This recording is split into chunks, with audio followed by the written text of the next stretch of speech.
Meus irmãos, estamos aqui de volta mais uma vez, e desta vez nós vamos concluir a última parte do capítulo de Romanos.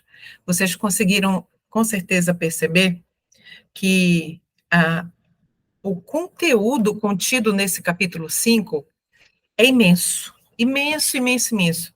Imagine que foi necessário nós fracionarmos o capítulo em 3 partes para nós podermos concluir este capítulo com excelência.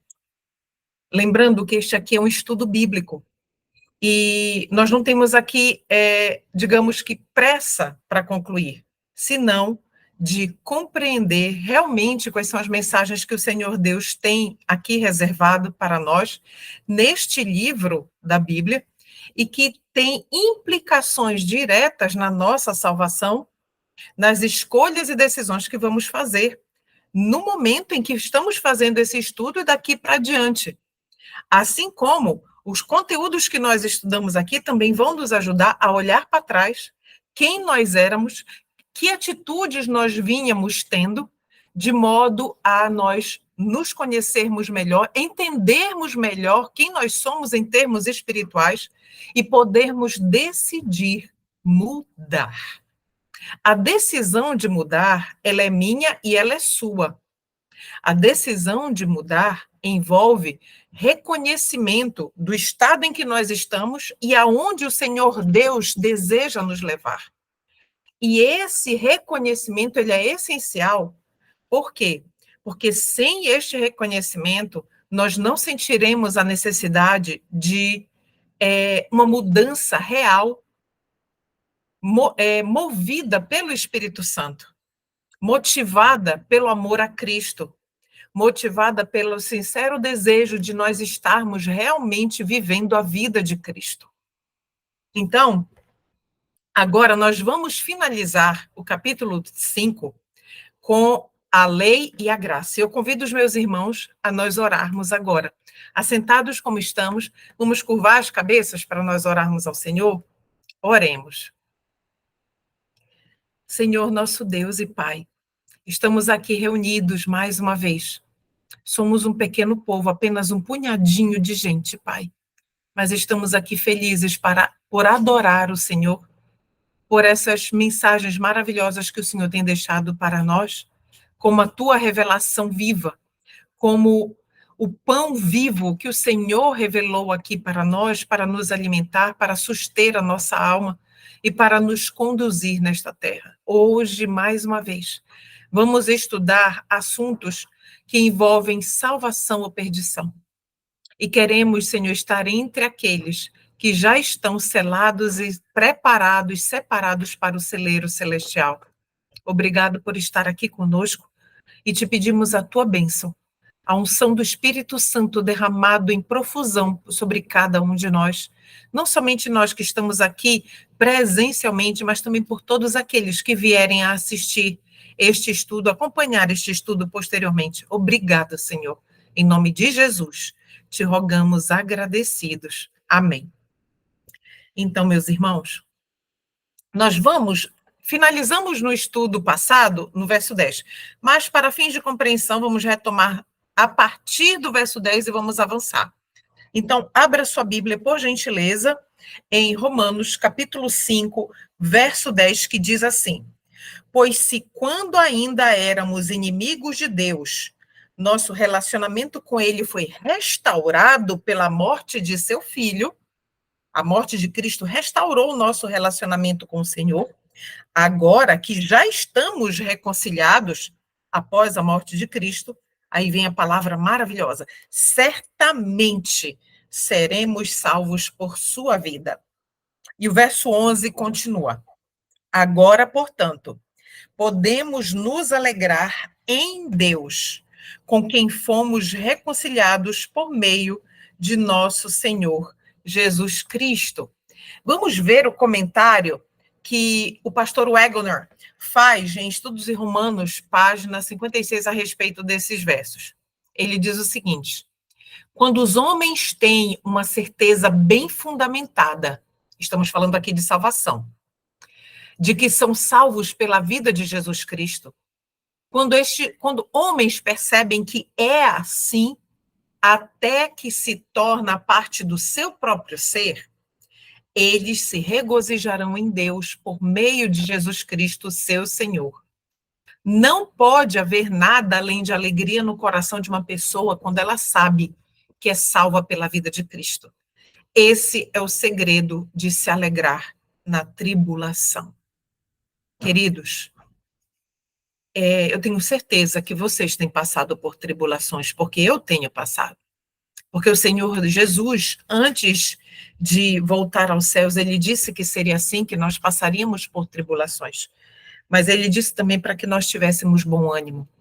E por muito tempo eu me perguntei, como é que eu posso ter ânimo, bom ânimo?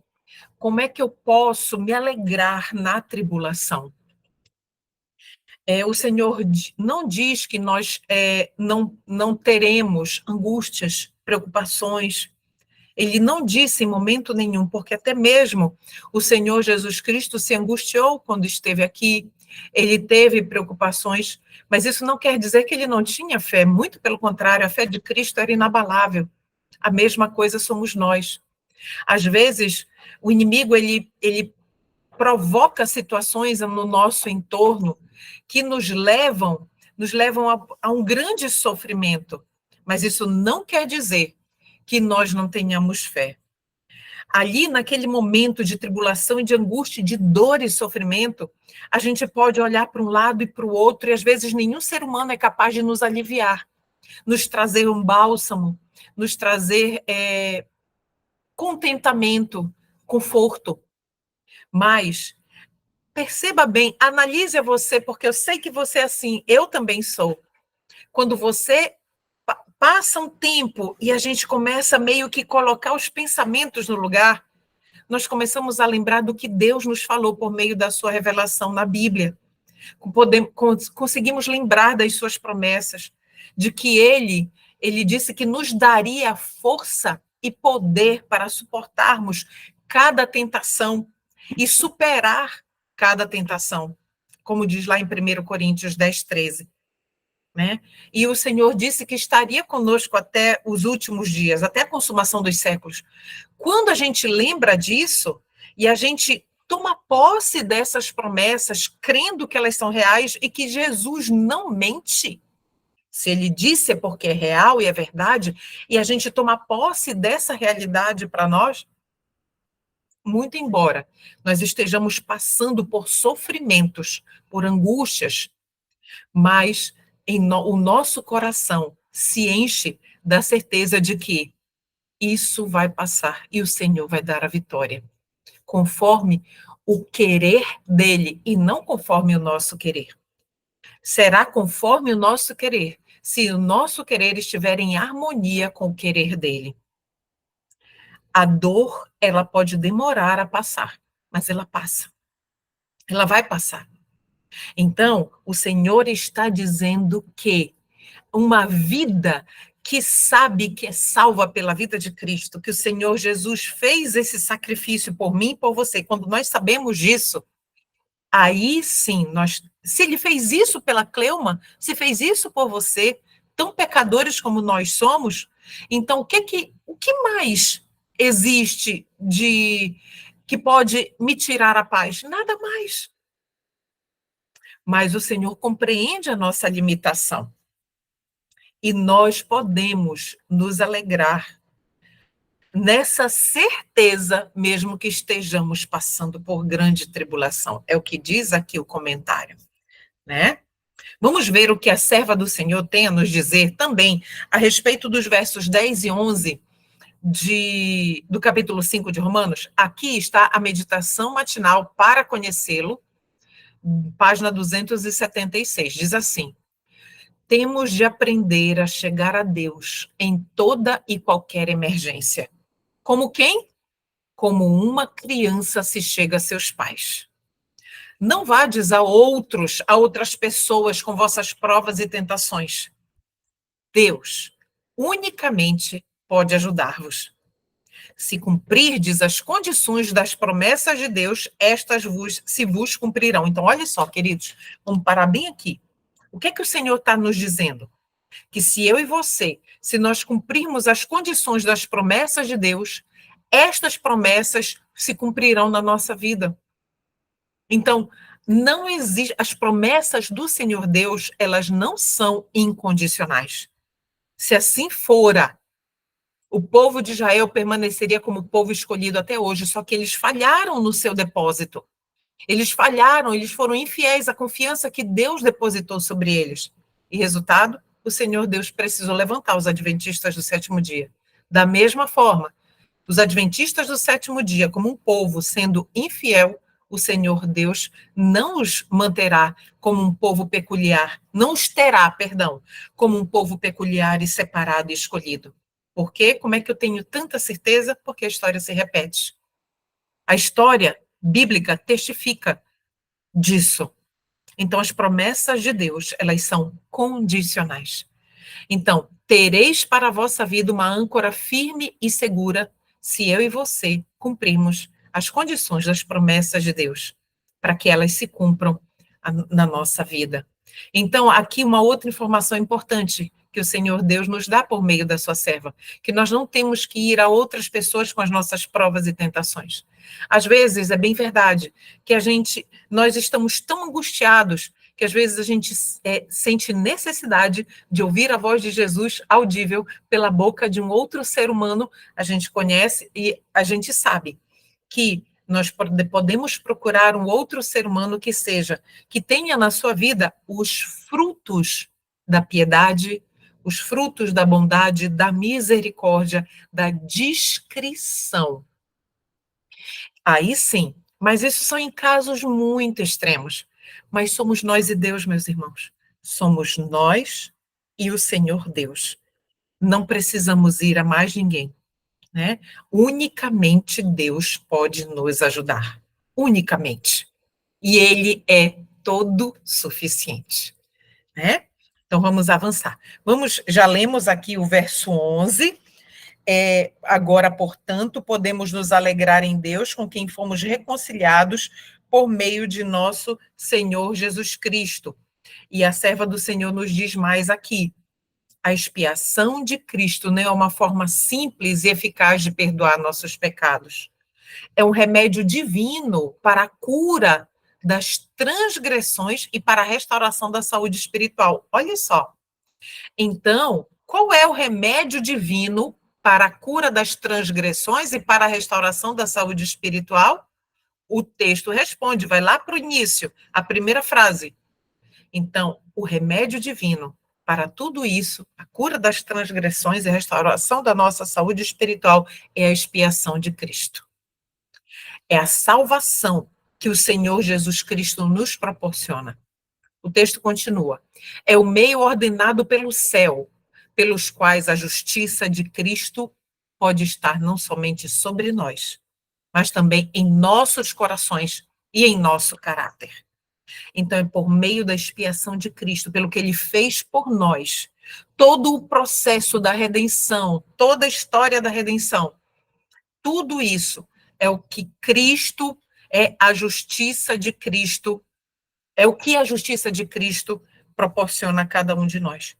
Então, a justiça de Jesus sobre o nosso coração e o nosso caráter foi provida por meio da sua expiação, sem a qual não receberemos a sua justiça. Não poderíamos ser declarados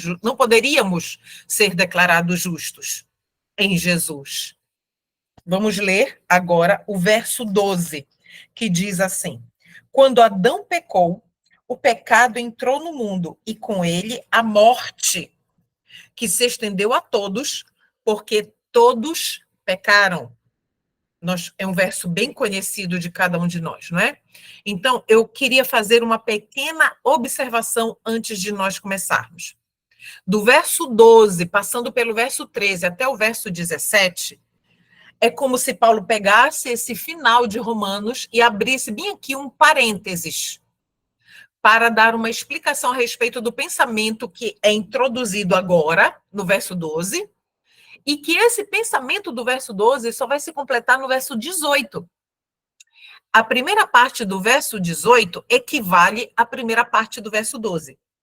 E todos os versos, entre o verso 12 e o verso 18, do 13 ao 17, são muito ricos, são importantes, mas não serão o foco desse estudo. Então, a gente vai passar por eles, nós vamos ler, vamos fazer comentários, mas o foco está principalmente no 12 e no 18.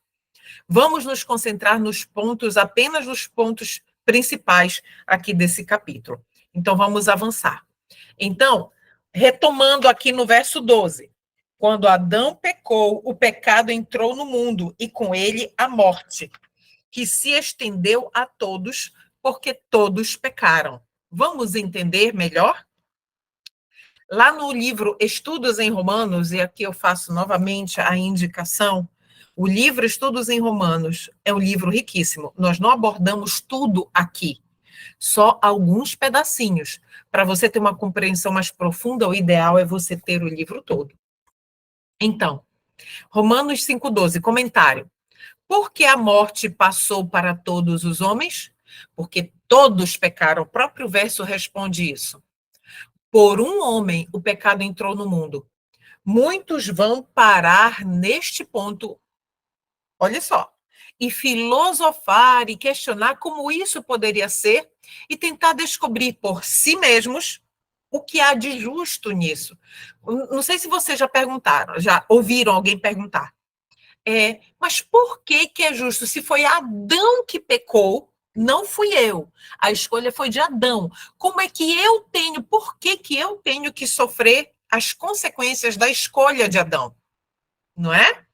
Então, é por isso que diz aqui, olha, pessoas que tentam descobrir por si mesmos o que há de justo nisso. O texto continua. Eles perguntarão por que estamos aqui nesta condição pecaminosa sem termos tido qualquer escolha ou opinião sobre o assunto. Agora sabemos que havia um homem no princípio e ele caiu. Somos seus filhos e é impossível nascermos em uma condição mais elevada do que ele. Entende? Então, olhe só. Se você tiver a sua Bíblia, mantenha aqui marcado no capítulo 5, verso 12, mas dê um pulinho para Gênesis. Eu não sei se você tem a Bíblia Contexto. Se você tem a Bíblia Contexto, está aqui na referência cruzada, na segunda referência cruzada, de Gênesis 3:6. Se você não tem, você vai precisar abrir lá, por gentileza. Gênesis 3:6, rapidinho. Então, olha o que diz lá. É um verso que faz referência a Romanos 5:12.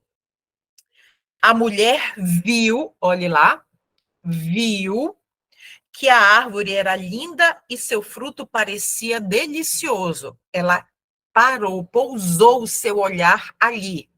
Ela viu.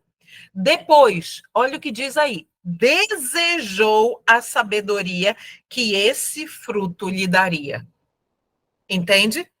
Então, ali, a porta da entrada da morte na nossa história começa aí, no flerte com o pecado. O Senhor Deus disse que não era para tocar no fruto, mas ela parou e ficou ali, contemplando, mirando, e o inimigo das almas ali observando e disse: é agora a minha oportunidade.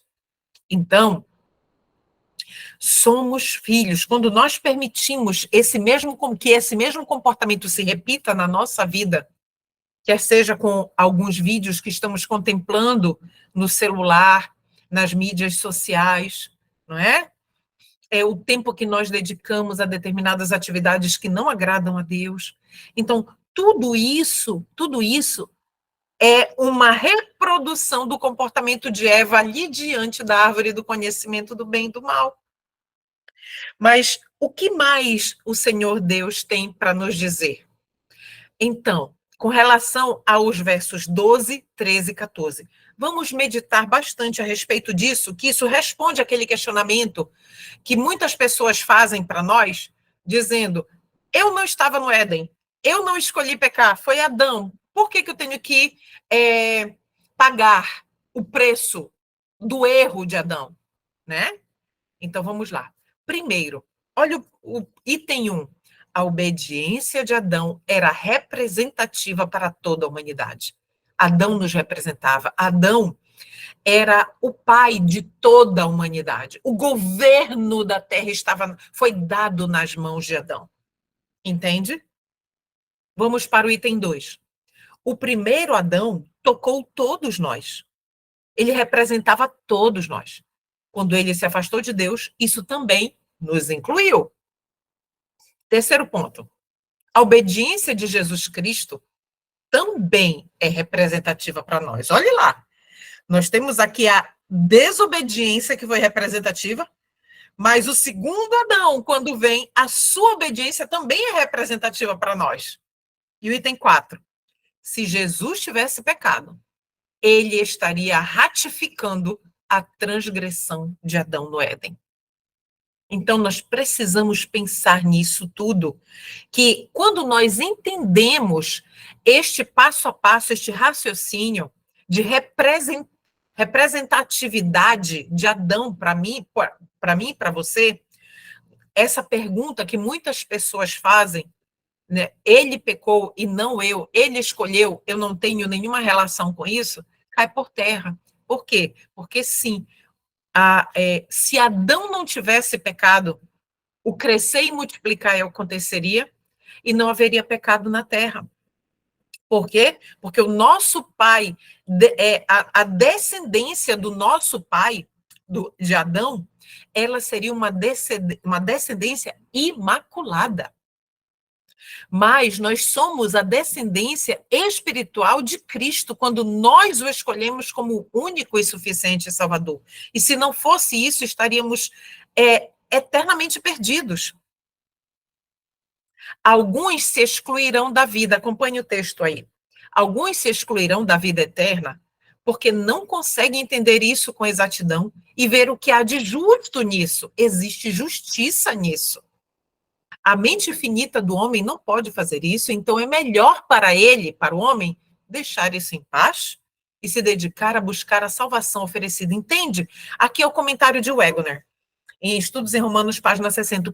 Qual é a sugestão que o Wegener está fazendo aqui, o pastor Wegener está fazendo? Ele está nos dizendo assim, se é muito difícil para você entender, para mim e para você entendermos isso, então vamos nos apegar àquilo que realmente deve ser o nosso foco. Dedicar a buscar a salvação que Jesus Cristo nos oferece. Este é o nosso foco. Continua o texto. Esse é o ponto importante a ser considerado por todos. Sabemos que estamos em uma condição pecaminosa e que essa condição pecaminosa é uma condição perdida. Vendo, então, que estamos em uma condição perdida, não é melhor para nós devotarmos nossas energias para buscar atingir aquele estado pelo qual podemos estar em uma condição de salvo? Contemplando a Cristo, buscando viver a vida dele, rendendo a nossa vontade para que a vontade de Cristo se faça em nós e nós possamos nos arrepender de nossos pecados e sermos declarados justos diante do Pai, não é? Então, isso é o que o Senhor está nos dizendo com relação ao reinado da morte, né? Então, a morte reinou, sim, mas a vida. Não há vida para o ímpio. Eles não têm vida, eles estão mortos. O que é? Quem é o ímpio? O ímpio é aquele que um dia foi pio. Pio vem de piedoso. Então, alguém que um dia foi pio, que teve piedade, viveu segundo, assim diz o Senhor, um dia ele, ao abandonar esse caminhar com Jesus, ele se tornou ímpio. Então, o que está dizendo o texto aqui para nós? Não há vida para o ímpio. Eles não têm vida. Eles estão mortos. Disse Cristo: quem não crê no Filho não verá a vida, mas a ira de Deus permanece sobre ele. João 3,36. Cristo veio para dar vida aos mortos. Ele dá vida apenas para aqueles que conscienciosamente tomam posse dessa vida, que trazem a vida de Cristo para suas vidas, de modo que ela tome o lugar de suas vidas perdidas. Quem tem o Filho tem a vida, e quem não tem o Filho não tem a vida. Ele está morto. Né? Então, o evangelho de Jesus algo muito simples, que é o que nós temos observado nos nossos estudos aqui. É muito simples. E o Senhor Jesus tem nos guiado nesta simplicidade. Ele diz: creia apenas, apenas creia. Como por um homem entrou o pecado no mundo, Adão, e a morte pelo pecado, entrou devido ao pecado, mesmo assim, pela justiça de um, o dom gratuito veio sobre todos os homens para a justificação de vida. Tá vendo aqui? Nós pegamos a primeira parte do verso 12 e a última parte do verso 18 de Romanos. Lembra que a gente explicou isso? Então, olha só como os pensamentos do verso 12 e do verso 18 se completam. Então, pela justiça de Cristo, o dom gratuito veio sobre todos os homens para a justificação de vida. E qual é o dom? É um dom gratuito pela graça e pertence a muitos. O texto continua: a obra de Adão mergulhou o homem no pecado. A obra de Cristo tira os homens do pecado. A única ofensa de um homem levou muitos a muitas ofensas. Mas a obediência de um só homem reúne as muitas ofensas de muitos homens e os tira de debaixo da condenação dessas ofensas. Por meio de quê? Em estudos passados nós vimos, nos estudos passados. Se você não teve oportunidade de fazer, faça o estudo 1, o estudo 2, o estudo 3, são riquíssimos, riquíssimos textos maravilhosos, muito espirituais. Nós somos muito edificados com esses textos. Então, se você puder, faça os outros estudos. Então, e os tira de debaixo da condenação dessas ofensas. Olha só que maravilha, o que Jesus faz por nós, né? Então, todos os pecados, eu não sei se você vai conseguir lembrar, porque o Senhor Deus diz que Ele pega as nossas transgressões quando nós confessamos e nos arrependemos, né? E confessamos, Ele pega as nossas transgressões e joga na profundeza do mar e Ele não se lembra. Nem vale a pena a gente ficar lembrando mesmo das transgressões que nós cometemos, não é? Mas se, porventura, você lembrar de uma ou outra coisa, dentre as milhares de coisas erradas que nós já fizemos, se a gente olhar para trás, a gente vai ver que aquelas muitas ofensas, minhas e suas, o Senhor Jesus Cristo veio e nos tirou de debaixo da condenação dessas ofensas. E nós estamos hoje, como filhos dele, perdoados, transformados, e o Senhor Jesus olha para nós. Se nós temos confessado os nossos pecados, ele olha para nós e ele não nos vê que nem o estudo passado. Ele não vê mais as folhas de figueira que representam o pecado, cobrindo a nossa justiça própria, representam a nossa justiça própria, a nossa tentativa de cobrir o pecado por nossas próprias forças. Não, mas ele vê a sua roupa, a sua veste de justiça sobre nós. Nós não podemos esquecer isso, queridos. Sabe por quê? Porque o diabo ele vai nos oprimir. Vai chegar um tempo em que o Senhor Jesus Cristo, ele vai ficar tão em silêncio, que a gente vai pensar que ele nos abandonou. Mas nós já estaremos selados para o celeiro celestial. Estaremos selados para o celeiro celestial, porém incertos da salvação. Será, Senhor, que ainda há alguma coisa que eu não confessei, que eu não abandonei, algum pecado, né? Então, esse caminhar hoje de fé com Jesus, ele é fundamental, porque vai chegar um momento em que estaremos sozinhos, queridos. E nós não podemos vacilar. Hoje é o momento de nós estar amontoando fé sobre fé. Fé sobre fé, né?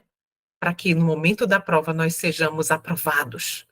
Estudos em Romanos, na página 63, diz assim, continua dizendo, então, o dom gratuito é a justiça de Cristo. Entende? Como obtemos a justiça de Cristo? Não podemos separar a justiça de Cristo do próprio Cristo.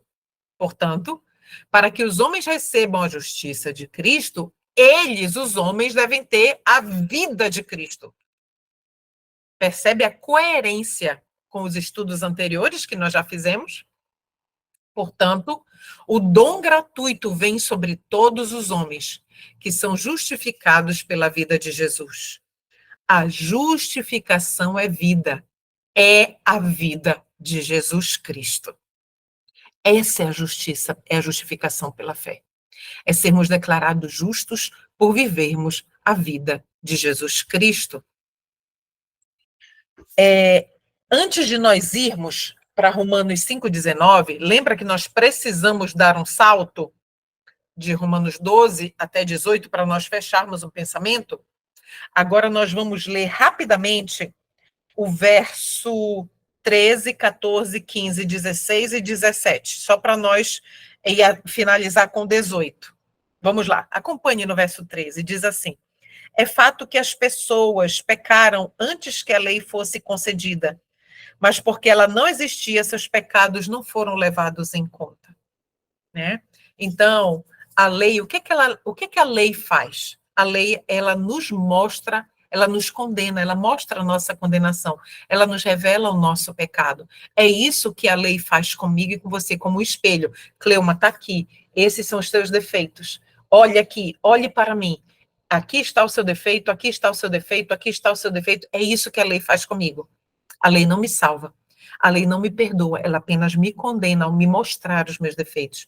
Mas, ao mesmo tempo que ela me condena, como um espelho, me mostrando os meus defeitos, ela diz assim: aqui você está assim, assim, assim, mas vá àquele que pode fazer com que você me obedeça perfeitamente ao viver a vida dele. Então, aqui, o verso está dizendo que estes pecados, eles não são levados em conta quando não há lei. Então, agora vamos pensar em algo muito importante. Mesmo não havendo lei escrita, lembra lá no Éden? Não, pós-Éden, perdão. Quando Caim, ele sabia que matar era errado. Tanto que ele montou uma armadilha, uma situação ali para o irmão dele. E depois, quando o Senhor foi atrás dele e fez uma pergunta, ele mentiu. Ele mentiu. A mentira de Caim estava ali testificando de que ele sabia que ele tinha cometido um ato errado. Então, por mais que não houvesse uma lei escrita, formal, declarada, sabia o certo, a noção do certo e do errado todos temos. E o Senhor Deus, na sua justiça, na sua onisciência e na sua justiça, ele nos pesa da melhor forma possível, porque é a forma perfeita e santa de Deus. Mas vamos aqui para o verso 14.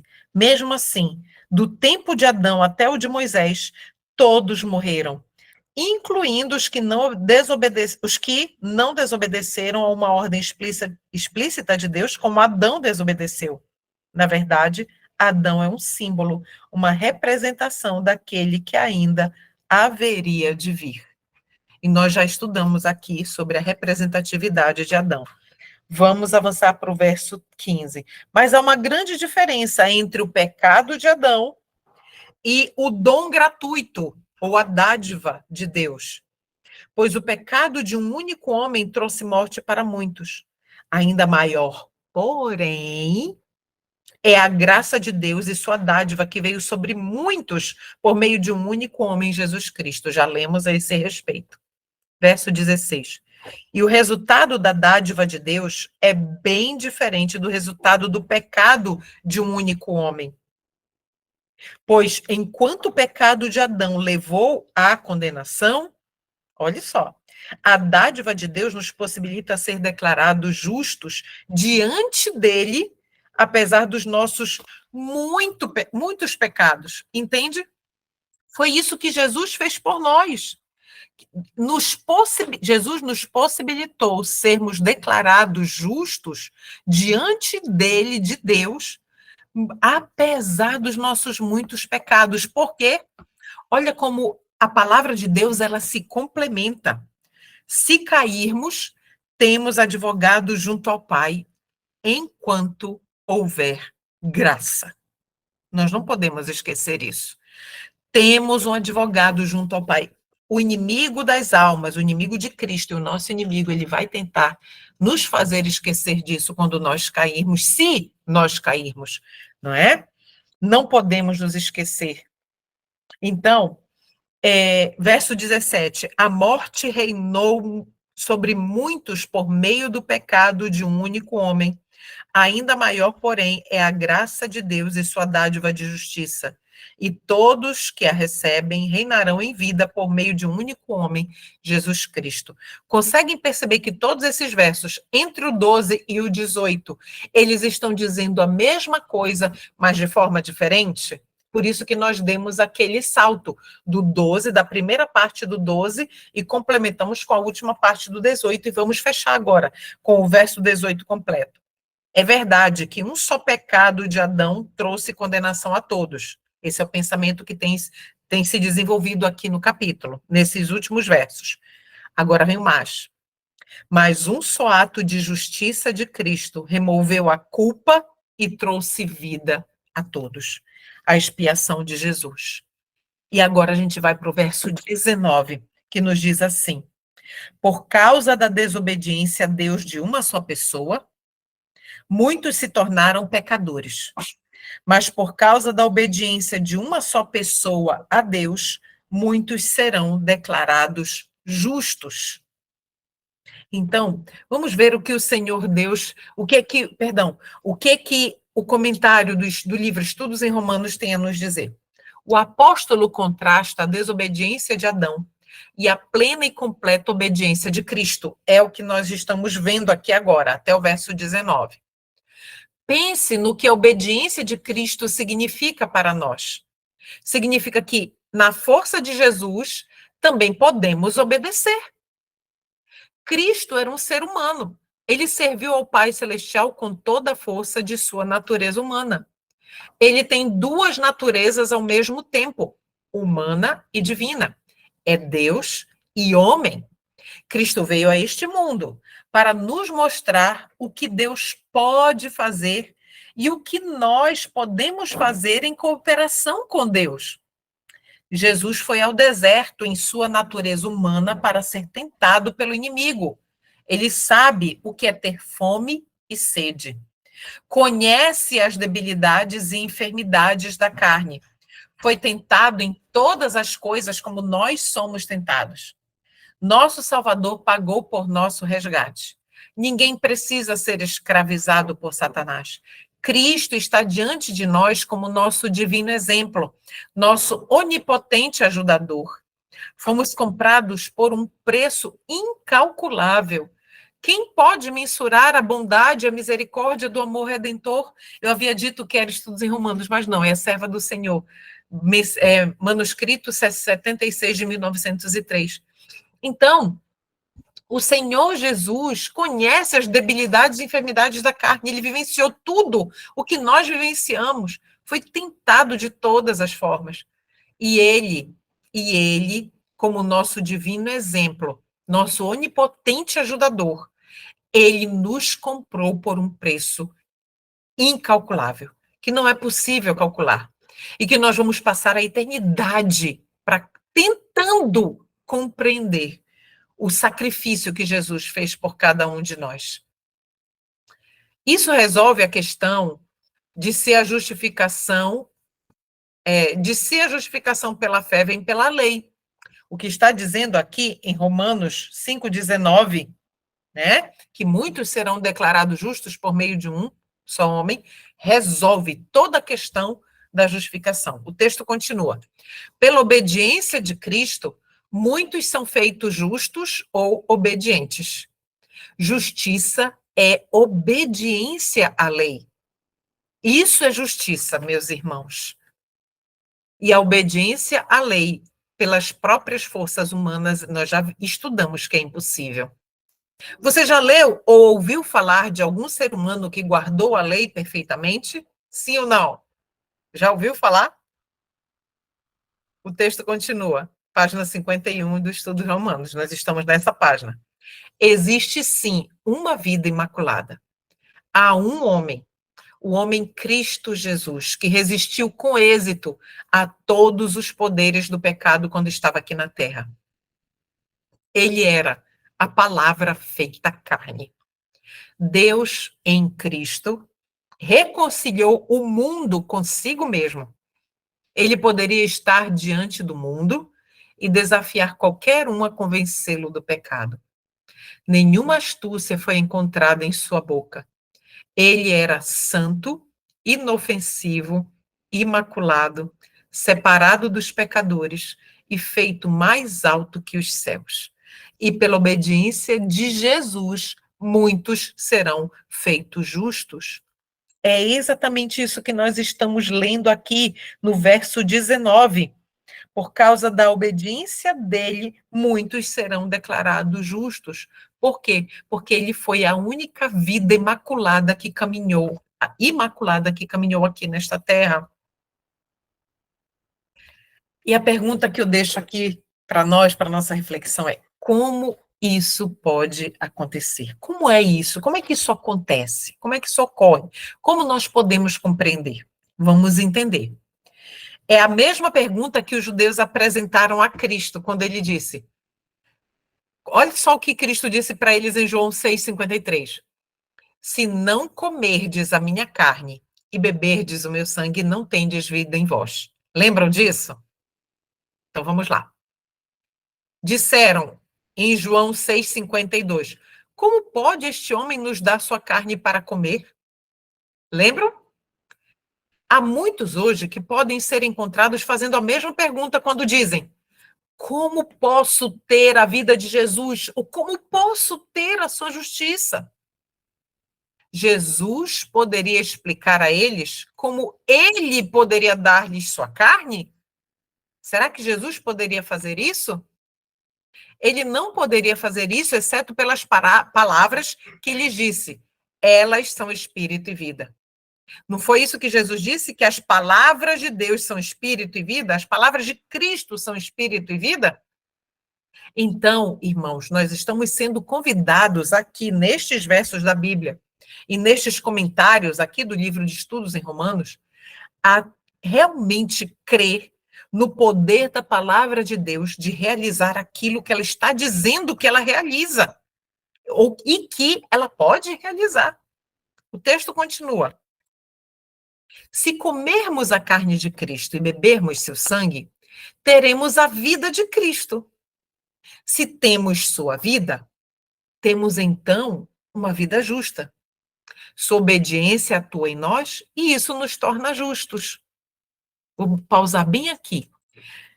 Quando isso acontece, irmãos, comemos a carne de Cristo e bebemos seu sangue, onde é que nós bebemos a carne de Cristo e bebemos o seu sangue? Aqui, ó.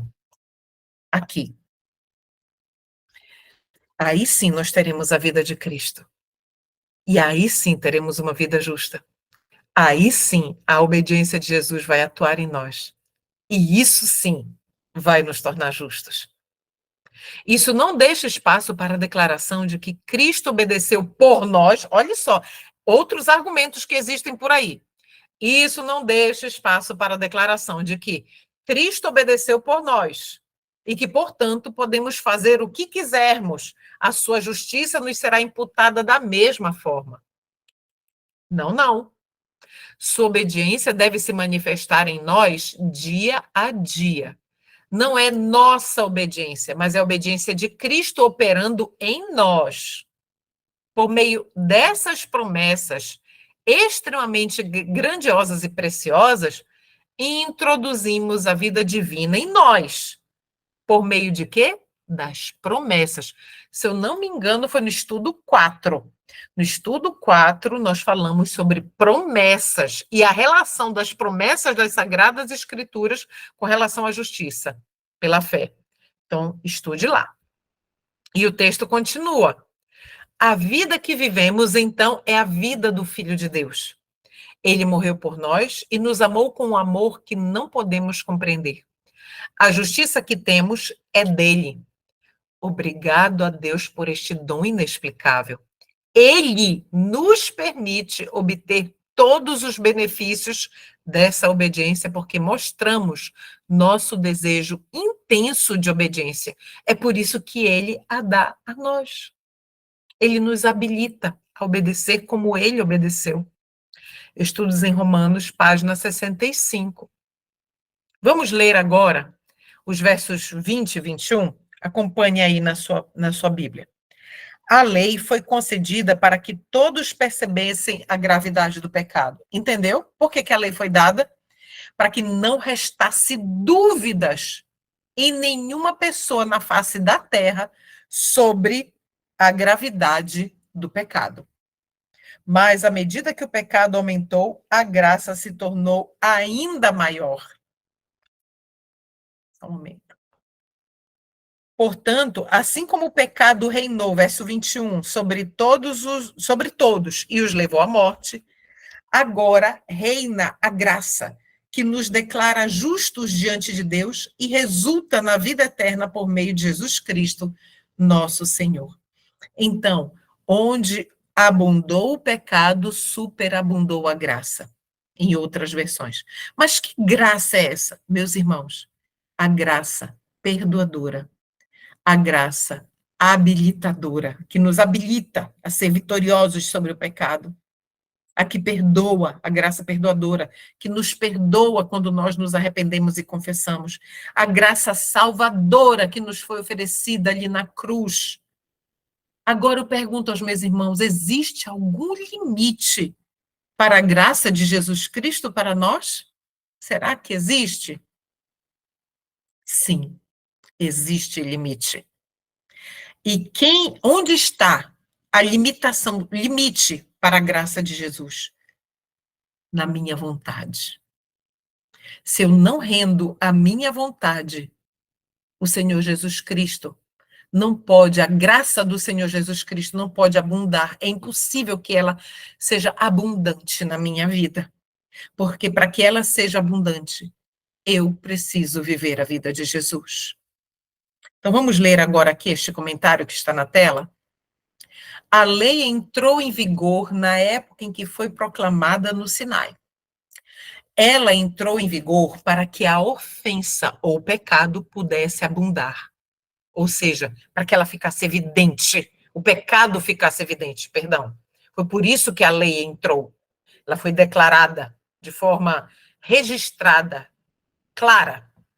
Mas onde abundou esse pecado, superabundou a graça.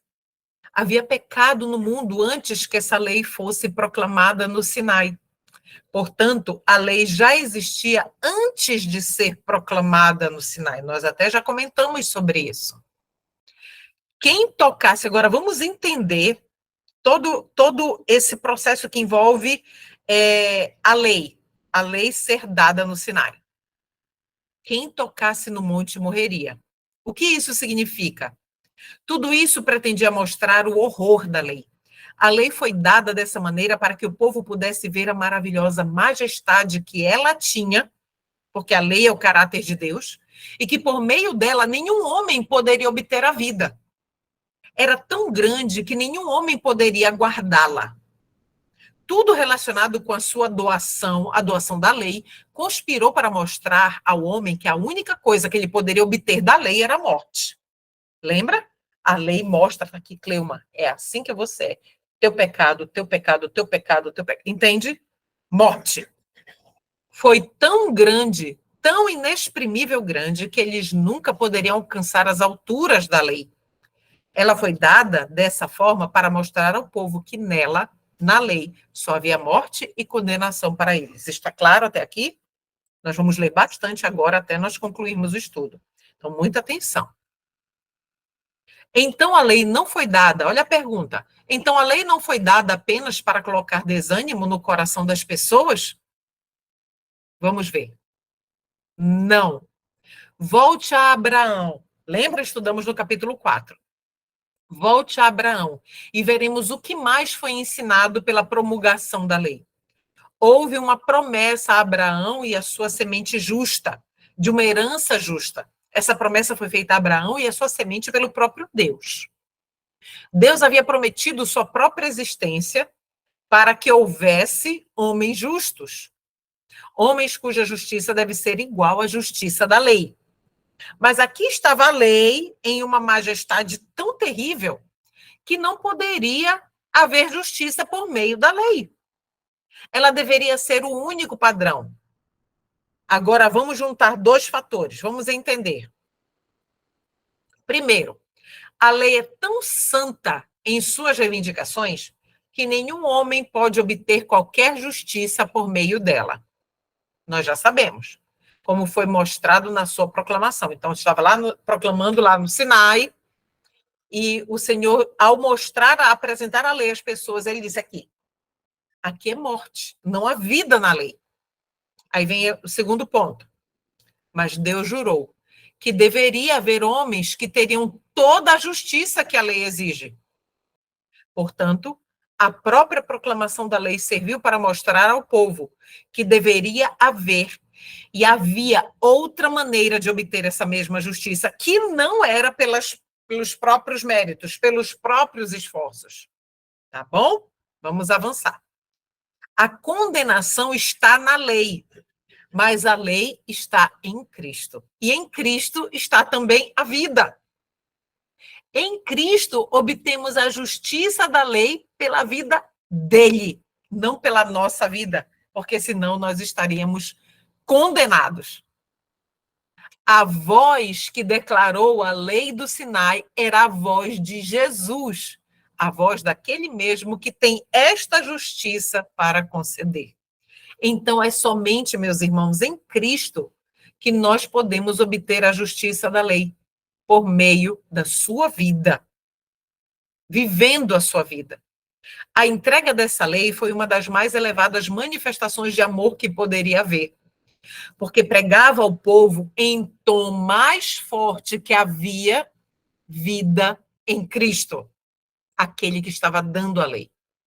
Aquele que deu a lei foi aquele que os tirou do Egito. Foi ele quem jurou a Abraão que ele e a sua semente seriam justos, e isso mostrou a eles, a semente de Abraão, que não poderiam obter justiça na lei, mas que eles poderiam obter essa mesma justiça por meio de Jesus. A história de Abraão testifica disso. Portanto, havia uma superabundância de graça. Pois onde abundou o pecado, pela proclamação da lei, está aqui a lei, mostrando, aqui está o pecado. Abundou muito mais a graça. Isso acontece toda vez que há um pecador convertido. Toda vez. Antes de sua conversão, ele não percebe a pecaminosidade de seus pecados. Vamos lembrar de mim, do nosso passado um pouquinho? As coisas que nós fazíamos antes da nossa conversão. Hoje, às vezes eu olho para as minhas experiências passadas, minha experiência de vida, e eu pergunto como eu fui capaz de fazer tudo aquilo. Como eu fui capaz? É exatamente isso que está escrito aqui. Antes de sua conversão, o homem carnal não percebe a pecaminosidade de seus pecados. Então a lei entra e mostra como esses pecados são terríveis. Mas com a lei vem a suave voz de Jesus, em quem há graça e vida. Jesus diz: olhe para mim, viva comigo, viva a minha vida, renda a sua vontade, arrepende-te, confessa e arrepende-te, abandona esses pecados, vive comigo e eu te darei graça e vida. Essa é a promessa de Jesus para mim e para você. Não podemos esquecer isso. O diabo ele vai tentar fazer com que a gente esqueça. Olha essa pergunta agora. O Senhor sonda o coração e conhece nossos pecados. Devemos andar lamentando e suspirando, dizendo que nossos pecados são tão grandes que Deus não pode perdoar pecadores como nós? Será que a gente tem que ficar andando e lamentando fazendo isso? Olha só o que o texto nos diz. Estudos em Romanos, página 69. Algumas pessoas parecem imaginar que Deus nunca soube que eles tinham pecados. Então, eles dizem que não são dignos que ele tire seus pecados. Eles não podem ver como Deus, Jesus, pode salvá-los. Quem é que nos faz sentir pecadores? Quem nos mostra a nossa indignidade?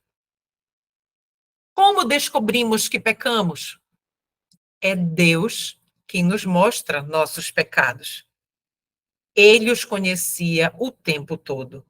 O Senhor sabe quais são os pecados que eu e você ainda nos relacionamos. Ele sabe quais são os pecados que eu e você ainda não abandonamos.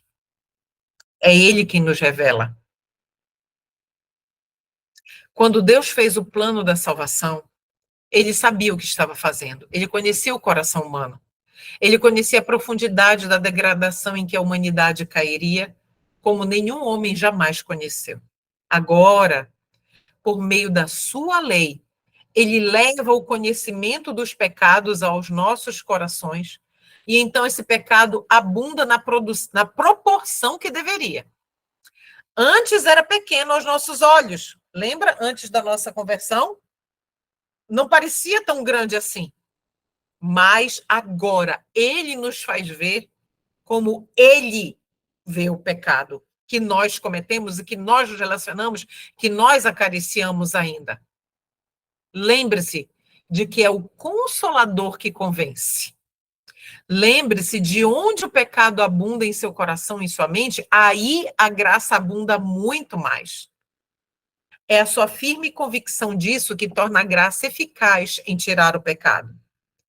Cristo é capaz de salvar perfeitamente aquele que por meio dele vem a Deus. Não podemos, meu irmão e minha irmã, duvidar disso. Jesus é capaz de salvar perfeitamente aquele que por meio dele vem a Deus. Nenhum será desprezado. E a mensagem para nós hoje, diante de tudo isso que nós estudamos, finalizando o capítulo 5 do livro de Romanos, a mensagem para nós está no Estudos em Romanos, essa é a mensagem final, página 70. Não importa, não importa, você consegue ouvir e ler? Não importa quão grandes sejam os pecados a serem encobertos. Há graça, muito mais do que suficiente para fazê-lo. O homem mortal pode ser coberto com a justiça de Cristo como uma vestimenta. Então, vamos tomar a vida de Cristo pela fé e viver uma nova vida. Você aceita esse convite? Vamos tomar a vida de Cristo pela fé e viver uma nova vida? É o convite de Jesus para mim e para você. Tomar a vida de Cristo. Viver a vida de Jesus pela fé. E ter vida em Jesus. Então, o Senhor Deus, o nosso Salvador, ele tem feito maravilhas na minha vida e na sua vida. O Senhor, ele tem nos guiado nessa terra de dor, amargura, sofrimento, pecado, e o Senhor tem nos direcionado, para algo muito maior, muito mais grandioso. Irmãos, o tempo está acabando. Glória a Jesus por isso.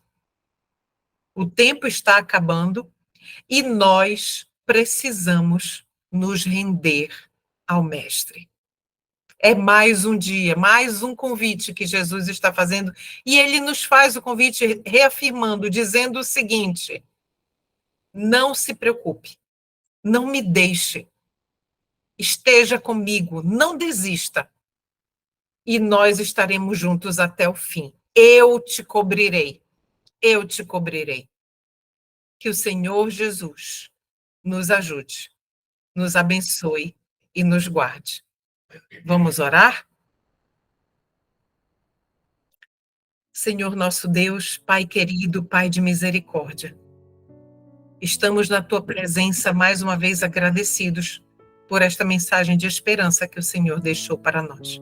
Lemos muitas coisas preciosas, lemos uma mensagem de esperança, Pai, e de certeza que o Senhor nos dá de que ao comer a carne do Senhor e ao beber o sangue do Senhor, figurativamente, que quer dizer estudar a sua palavra diariamente, orar, conversar com o Senhor, render a nossa vontade ao Senhor, o Senhor nos imputará a sua justiça maravilhosa. O Senhor olhará para nós e verá Cristo em nós.